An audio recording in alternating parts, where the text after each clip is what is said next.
लोग, गुणवाणी के कौन जानता नहीं था, लुका के खीसा में रखते थे, अरे कोई देख ना ले कह के, सुनना में जाके सुनूंगा टेप में कह के लुका के रखते थे। फिर धीरे धीरे धीरे धीरे जब प्रचार प्रसार बढ़ा, मैं जब गाता था उस समय दुर्गा दुर्गावती हाय मंडला की रानी दुर्गावती, दुर्गावती हाय मंडला की रानी दुर्गावती हाय रे। इस गीत को गाता था तो कोई नहीं जानता था दुर्गावती कौन है जी।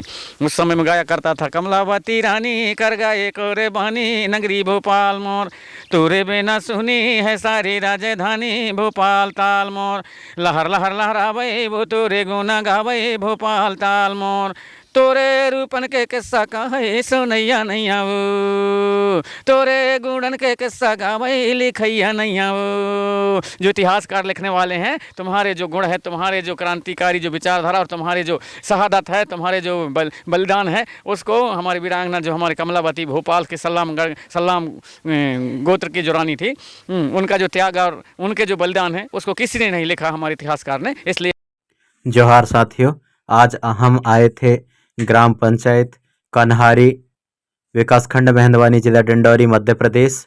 और यहाँ था जनजागृति सम्मेलन एवं बड़ा देव थाना स्थापना, और यहाँ के समिति ने बहुत ही शानदार तरीक़े से इस कार्यक्रम को सफल बनाए। और इस कार्यक्रम की रूपरेखा के बारे में चलो हम कुछ बुद्धिजीवी लोगों से समझते हैं और जानते हैं, और आप सभी को सोशल मीडिया के माध्यम से दिखाते हैं। और यहाँ बड़ा देव थाना स्थापना दिवस था, साथ में जनजागृति सम्मेलन कार्यक्रम था, जो कार्यक्रम संपन्न हुआ। और संपन्न हुआ, हम दादाजी से थोड़ा सा बात करेंगे जो यहाँ के धर्माचार्य हैं। दादा अपना पहले नाम बताएं। मैं लहरमेन सिंह मरकाम और ग्राम पंचायत कन्हारी, विकासखंड मेहंदवानी, तहसील शेखपुरा, जिला डिंडौरी। दादा ये इसका तैयारी आपका कब से था? ये जो है हमारी सोच जो है 3 साल माने पहले से हमने सोच करते करते चले आ रहे थे, लेकिन इस वर्ष जो है हमारा माने सभी का माने सहमति और मन जो है लग गया था, इसलिए हम जो है इस कार्यक्रम को जो है हमने स्थापना दिवस माने बनाए हैं यहाँ। अच्छा, मतलब 2 साल से प्रयासरत में थे, तीसरा साल में आपने कार्यक्रम को फिक्स करके और सभी के सहमति से इसे स्थापना किए। सभी को यह एक गर्व महसूस है अपने धर्म, संस्कृति, भाषा और अपने जो परंपरा नेंग से जुड़ा हुआ ये अपना। पहले कुछ लोग भटक चुके थे, उनको ये रास्ता में लाने के लिए ये अपनी गढ़ा-गढ़ी देव थाना को पुनः स्थापित कर रहे हैं। तो दादा यहाँ के आप धर्माचार्य हो? हाँ, मैं अभी माने नया हूँ, अभी माने कि चलो अभी पूरा हमको जो अनुभव नहीं है, लेकिन मैं सीख रहा हूँ ये संगति करके। तो ये काम जो है अपन को माने करना ज़रूरी है, और अपने समाज के बारे से, अपने रीति रिवाज के बारे से, अपने बोली भाषा के बारे से, अपने रहन सहन के बारे से, सभी चीज़ के बारे से जो है अपन को जो है अपने गाँव में बाल बच्चों को भी सिखाएंगे, और जो हमसे कुछ बड़े भी हैं उनको भी अपन को माने सिखाना है और बताना है अपने रीति रिवाज के बारे से। जी धन्यवाद दादा, जोहार। और साथियों, हम सम्मानीय आज के मुख्य अतिथि दादा मरावी जी से स्थापना के बारे में चर्चा करेंगे, थोड़ा सा बात करेंगे। और यहाँ और भी दादाजी से हम डायरेक्ट बात करते हैं। तो साथियों, हम आज के मुख्य अतिथि दादा सम्मानीय दादा प्रेम साह मरावी से बात करेंगे। मेरे चैनल में अभी 2-4 दिन से स्टार्ट किया, फिर भी कमेंट भी बहुत आया है कि एक बार दादाजी का परिचय के साथ इंटरव्यू भी। और साथ साथ हम आज मुख्य उद्देश्य हमारा दादा से बात करने का ये है कि थाना स्थापना हुआ उसके बारे में जानकारी के मुख्य उद्देश्य है हमारे बात करने का। तो दादा, एक बार बहुत कमेंट आ रहे हैं कि आपका जीवन परिचय के लिए, तो आप अपना जीवन परिचय एक बार। मेरा नाम प्रेम साह मरावी है और मुझे अलग अलग नाम से आजकल जानते हैं लोग। वैसे मेरा सही जो नाम है प्रेम सिंह मरावी है, लेकिन जब गोंडवाना विचारधारा चली तो गोंडवाना विचारधारा चली तो हमारे जो राजाओं के नाम लेते थे हम लोग, संग्राम साय, अमान साय, हृदय साय, नवल साय, करण साय, इस प्रकार के जब हम गीत और गाना के माध्यम से जब हम गाया करते थे और हमारे राजा महाराजाओं का नाम लिया करते थे, तो हमारे दादा हीरा सिंह मरकाम जी ने और बोले कि जब हमारे राजा और महाराजाओं के, मरावी वंश के राजा और महाराजाओं के जब गीत गाना गाते हो, उनमें राजा करण साय, राजा प्रेमल साय, राजा अमान साय, राजा संग्राम साय, इस प्रकार के शब्द आते हैं, तो आपका नाम क्यों ना हम बदल करके और प्रेम सिंह की जगह में प्रेम साय कहा जाए, इसलिए मुझे ज़्यादातर लोग जो है प्रेम साय के नाम से जानते हैं, लेकिन जो वास्तविक मेरा नाम है वो प्रेम सिंह मरावी है। जी दादा, आपका संघर्ष कब से स्टार्ट हुआ था, कौन से सन से स्टार्ट हुआ था? नहीं, गोंडवाना की विचारधारा मेरे बहुत छोटे से था। मैं क्या है कि अपने जो पुरखा थे, हमारे जो बुजुर्ग सियाने थे, हमारे आजा दादी, हमारे नाना नानी थे, गांव बस्ती के हमारे जितने भी हैं, कोई मामा लगता था, कोई फुआ लगती थी, हमारे कोई नानी है, काको है, कोई आजी है, और हमारे कोई दादी हैं, ऐसे रिश्ता में जो लगते थे बुजुर्ग लोग, तो वो जो गीत और गाना गाते थे, वो गीत और गाना को सुन करके वहीं से मेरे दिल में बहुत छोटे उम्र से, लगभग 7 साल की उम्र से मैं पहले गीत गाया, अपने गाँव में ही गीत गाया। और वो जब गीत गाया, मैं एक कार्यक्रम कोई फंक्शन था, तो वहाँ पर मैं जब शुरू में गीत गाया तो मेरे को 10 पैसे मिले थे। 10 पैसे उस समय एक पीतल का 10 पैसा चलता था, जो थोड़ा सा सामान 10 पैसे से वजन होता था। दादा 10 पैसा उस समय आपको मिला, जो आज के ज़माने के कितने रुपए के बराबर वो 10 पैसे का महत्व था? वो उस ज़माने में आज का जो 10 पैसा था, आज के लगभग कम से कम नहीं तो 10,000 के बराबर था। उस समय 10 पैसे का महत्व जो है 10,000 के बराबर है आज के युग में। तो वो 10 पैसे मिला तो मेरा थोड़ा सा हौसला बुलंद हुआ, मेरा जो है जिज्ञासा बढ़ी संस्कृति के प्रति, और रुझान बढ़ी, रुचि बढ़ी कि अरे यार ये तो गाने में और नाचने में तो पैसा भी मिलता है। तो मेरा हौसला बुलंद हुआ और फिर मैं धीरे धीरे करके और फिर अच्छे कोशिश करने लगा, अच्छा से अच्छा गाऊँगा। तो जो पारंपरिक हमारे गीत होते हैं, उन्हीं गीतों को मैंने गाना शुरू किया, और फिर धीरे धीरे करके आसपास के गांव के लोग भी जानने लगे, अरे वो टूरा तो बहुत अच्छा गाते रे, वो लाई बुलावे।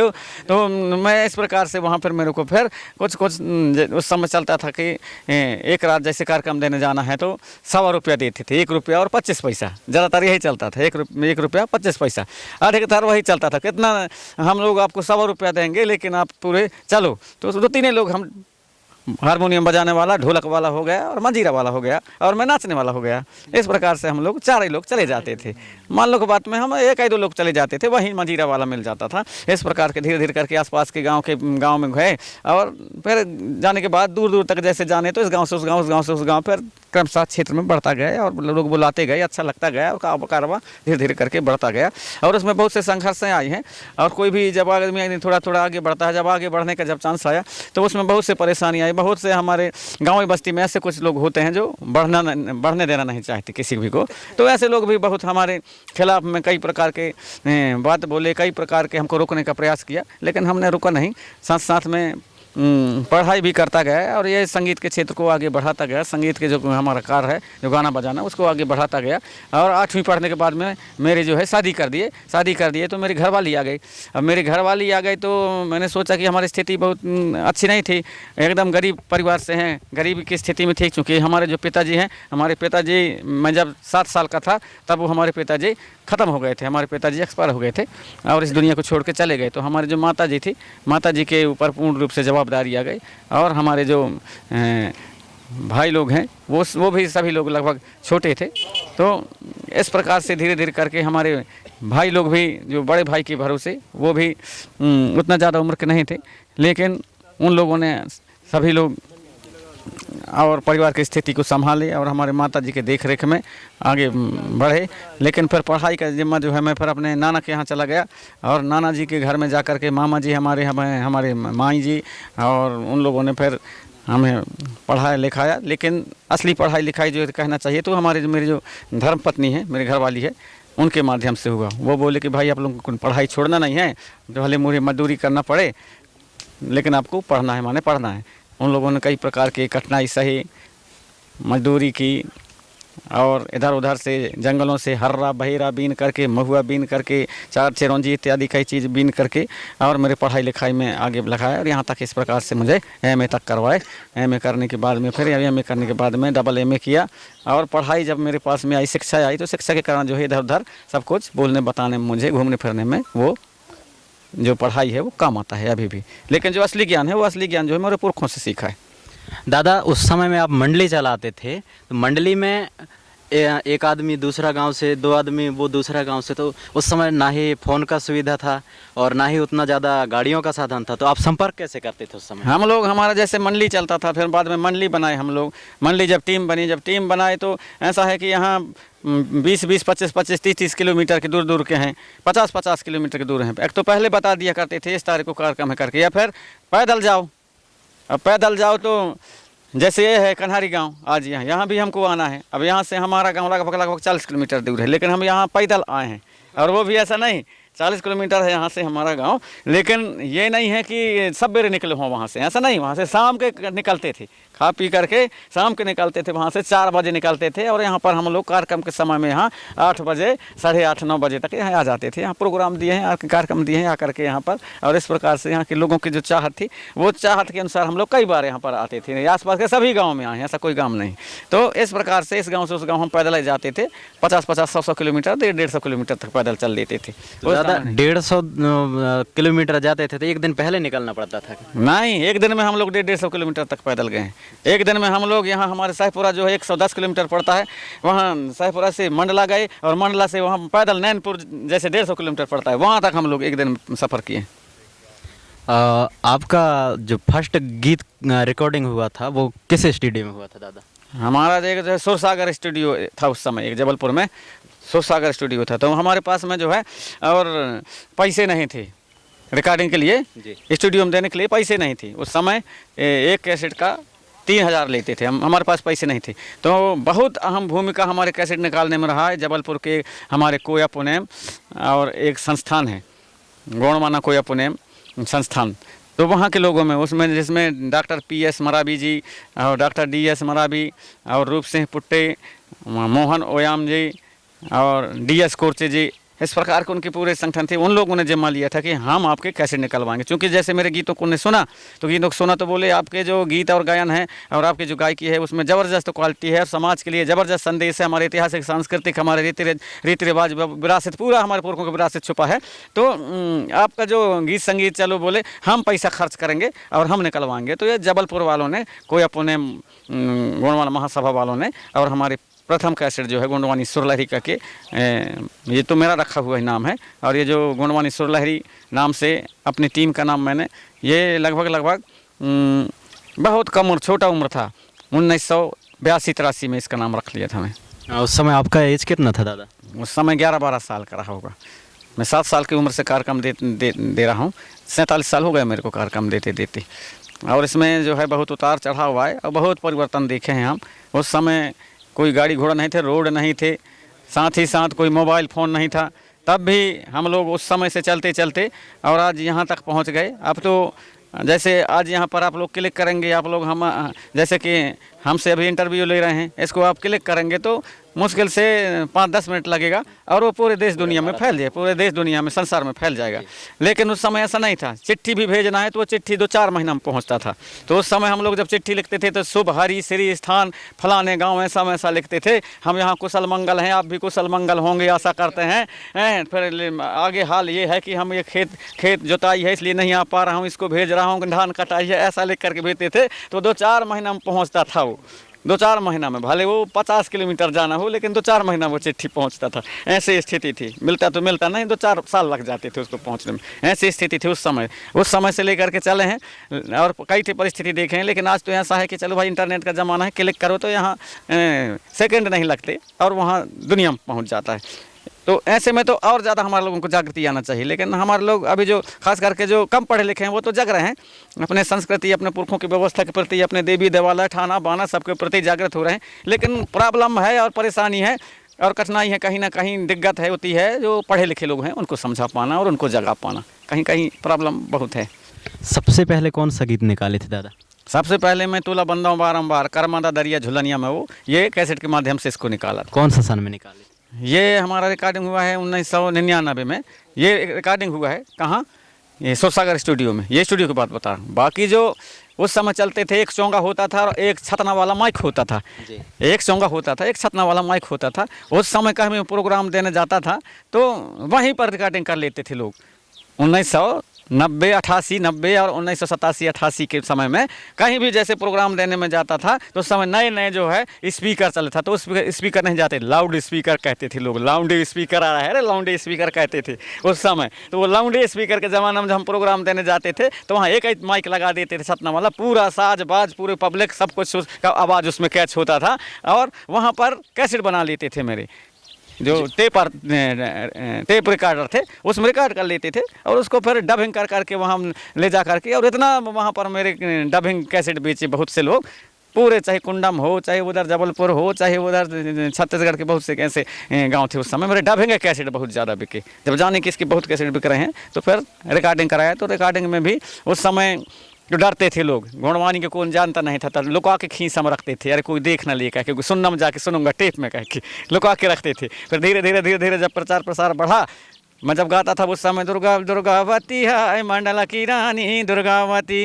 दुर्गावती हाय मंडला की रानी, दुर्गावती हाय रे, इस गीत को गाता था तो कोई नहीं जानता था दुर्गावती कौन है जी।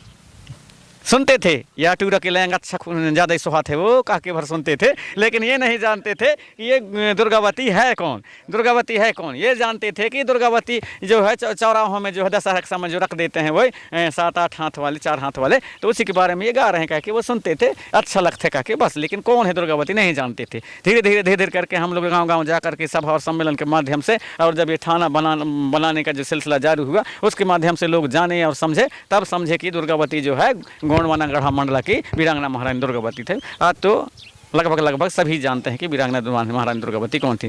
उस समय में गाया करता था, कमलावती रानी कर गाये कोरे बहनी, नगरी भोपाल मोर, तोरे बिना सुनी है सारी राजधानी, भोपाल ताल मोर, लहर लहर लहरावे वो तोरे गुना गावे, भोपाल ताल मोर, तोरे रूपन के किस्सा कहे सुनैया नैया वो, तोरे गुणन के किस्सा गावे लिखैया नैया वो। जो इतिहासकार लिखने वाले हैं, तुम्हारे जो गुण है, तुम्हारे जो क्रांतिकारी जो विचारधारा और तुम्हारे जो शहादत है, तुम्हारे जो बलिदान है, उसको हमारी वीरांगना जो हमारी कमलावती भोपाल के सल्लाम गोत्र की जो रानी थी, उनका जो त्याग और उनके जो बलिदान है उसको किसी ने नहीं लिखा, हमारे इतिहासकार ने। इसलिए मैंने लिखा कि तोरे रूपन के किस्सा गावे कौन, हमारे जो भोपाल उनके द्वारा बनवाए गए राजा भोपाल शाह भूपत शाह और कमलावती के द्वारा बनवाए गए जो विशाल तालाब है, वो आज भी किस्सा कह रही है, आज भी तुम्हारे इंतजार और गुणगान कर रही है। लेकिन जो लिखने वाले हैं इतिहासकार, उन लोगों ने हमारे कमलावती और राजा भोपाल शाह भूपत शाह के बारे में कुछ भी नहीं लिखा। उसको मैंने उस समय गाना में गाया करते थे, आज से लगभग 45-46 साल पहले।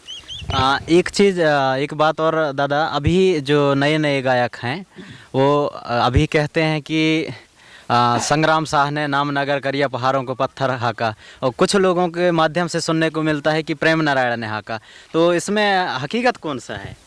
नहीं, ये जो है ये बहुत से लोग हैं उन राजा हाके हैं राजा रानी करके, तो इसका जो काल सही साथ वो नहीं है, तो नहीं समझ पा रहे हैं। लेकिन वो जो पत्थर हाँकने वाले हमारे बुजुर्गों के अनुसार जो है पत्थर हाँकने की जो बात है वो राजा प्रेम नारायण और प्रेमल शाह जो है पालू रानी, उनके साथ में मतलब पत्थर हाँके हैं। और उनका जो लड़का था वो है हृदय शाह, तो हृदय शाह सुंदरी देवी और उसके 2-3 रानियाँ थी, तो वो बात के हैं। लेकिन जो पत्थर हाँकने वाली बात है वो राजा प्रेम नारायण प्रेमल शाह, प्रेम शाह अलग नाम, इतने नामों से जाना जाता है। उनकी जो रानी थी पालू रानी, वो हमारे पुरखा बताते थे। उनके जो पिताजी थे जो राजा मधुकर शाह, तो मधुकर शाह के ज़माने में जो है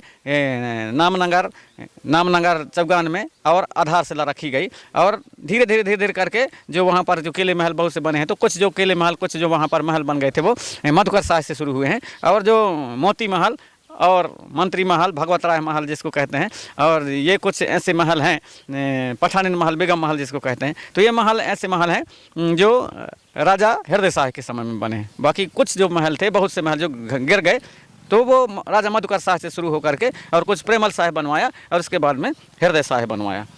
तो ऐसा आज था यहाँ जनजागृति सम्मेलन के साथ बड़ा देव थाना स्थापना।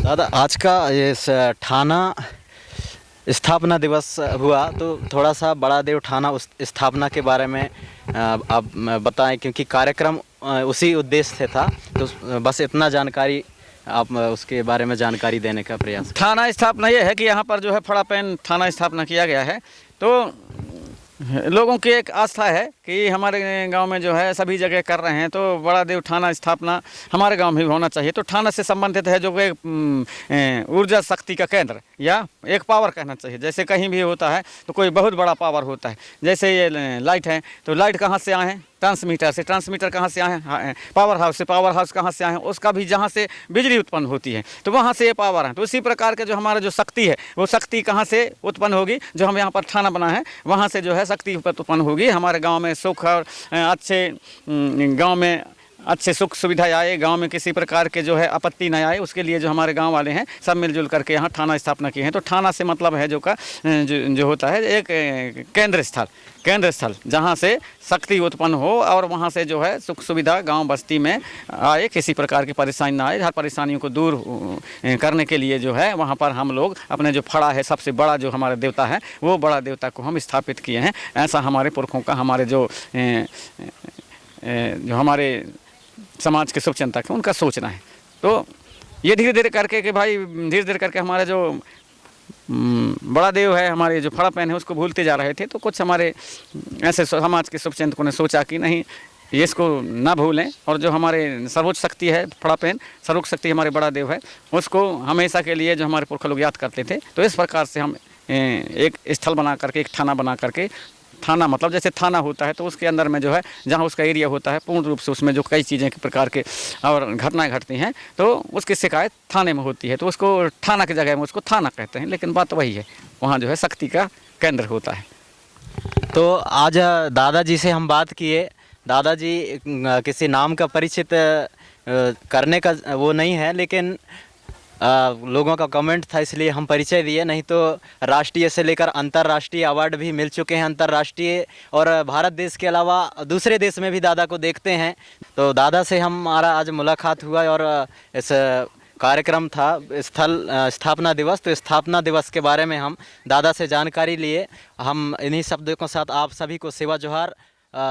आप सभी को हमारे Gondwana express news Mandla channel के तरफ से आप सभी को सेवा जोहार। इन्हीं बातों के साथ हम आप सभी के चरणों को सादर सादर सेवा जोहार स्वीकार हो। समय मिलेगा तो विस्तार से पूर्ण रूप से हर प्रकार से अपने संघर्ष के बारे में और भी माध्यम से जितने भी चैनल चला रहे हैं यूट्यूब चैनल, तो उन दर्शकों से आग्रह करना चाहूँगा कि हमारे ऐसे युवा जो अपनी बातों को, हमारी बातों को, आप सभी की बातों को और अपने चैनल के माध्यम से मेहनत करके कहाँ कहाँ से खोज करके कहाँ से इंटरव्यू लेकर के जो डालते हैं, तो आप सब लोग उनको सब्सक्राइब करें, लाइक करें और उनके ताकि उनका व्यूज बढ़े, और व्यूज बढ़ेगा तो निश्चित है कहीं ना कहीं और उनका हौसला बुलंद होगा, तो वो और आगे बढ़ेंगे और अच्छे अच्छे जो हमारे अभी भी छुपी हुई चीज़ें हैं उनको निकाल करके सामने लाने का प्रयास करेंगे। इसलिए सभी दर्शकों से मैं आग्रह करना चाहूँगा कि ऐसे हमारे यूट्यूबर जो यूट्यूब चैनल चला रहे हैं उन चैनलों को आप लोग